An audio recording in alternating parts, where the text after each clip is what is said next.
Il était une fois en bord de Loire un pêcheur qui avait jusque-là belle et grande réputation. Il remplissait ses filets, il prenait les plus beaux poissons du coin. Tout allait bien pour lui jusqu'au jour où il tomba amoureux d'une lavandière, la plus charmante qui soit. Il vint tendre ses filets à proximité du bateau lavoir. Tout le monde riait de cette étrange fantaisie qui ne trompait personne. On voyait le manège de l'un et de l'autre. On parlait derrière eux, on riait sous cape. L'un laissait des taches sur les draps quand l'autre remontait des filets désespérément vides. On ne pêche pas en eau savonneuse, pensaient les plus vieux, les plus sages, qui depuis longtemps avaient oublié les troubles de la passion. Il y avait tant de rire autour d'eux que bientôt notre pêcheur amoureux renonça à croiser dans les parages de sa belle. Il ne supportait plus les moqueries et ses pêches infructueuses. Il s'en retourna en ses coins habituels, mais cette fois, par un curieux maléfice, il restait bredouille à chaque fois. Heureux en amour, malheureux à la pêche, on peut s'amuser de telles fariboles. Elle ne s'appuie jamais sur la logique. Il fallait bien se résoudre, pourtant à l'évidence. Notre pêcheur remontait désormais des filets vierges toutes prises.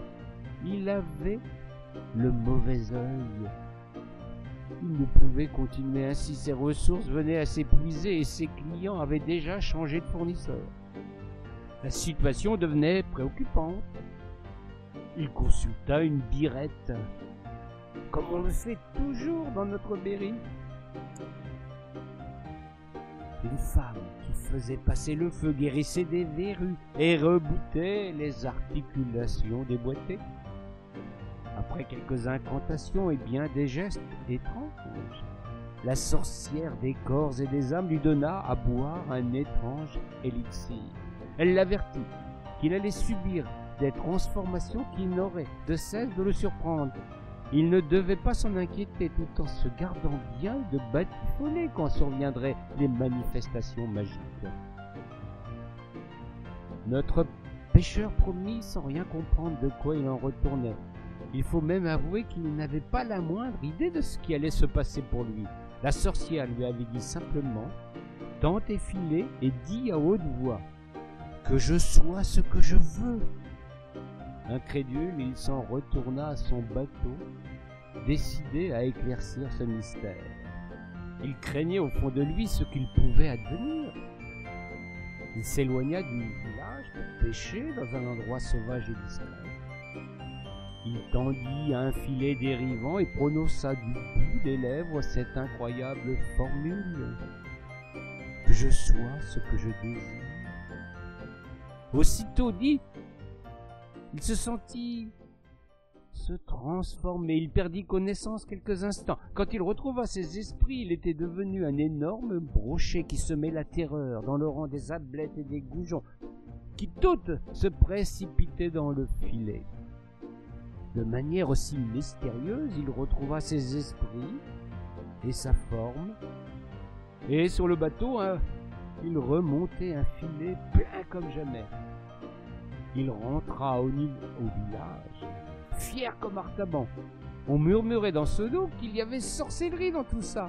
Il n'en avait cure. Les affaires reprenaient leur train et il pouvait couvrir sa belle lavandière de bouquets de fleurs et de baisers langoureux. Tout allait pour le mieux. Il gardait son secret jalousement.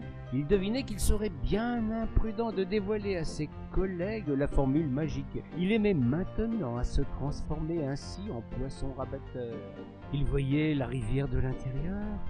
Il avait une connaissance parfaite de tous ses secrets. Il avait toujours envie de voir le plus longtemps possible sa douce amoureuse.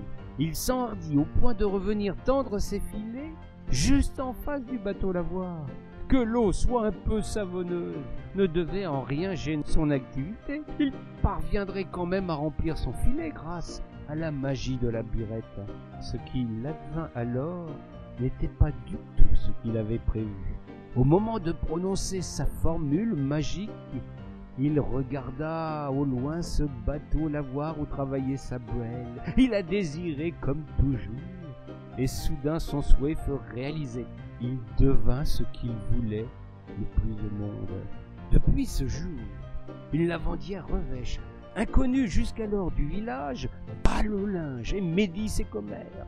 Elle a beau être à côté d'une belle jeune demoiselle, elle ne parvint jamais à saisir son regard.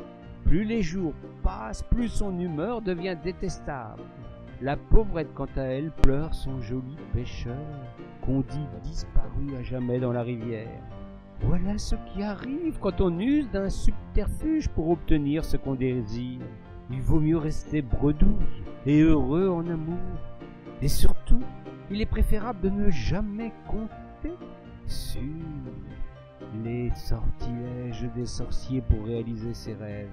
Ne croyez ni aux mirages, ni aux birettes, pas plus qu'aux 10 heures de bonne aventure et aux bonimenteurs. Vous avez en vous les raisons d'espérer et d'obtenir ce que vous désirez ardemment.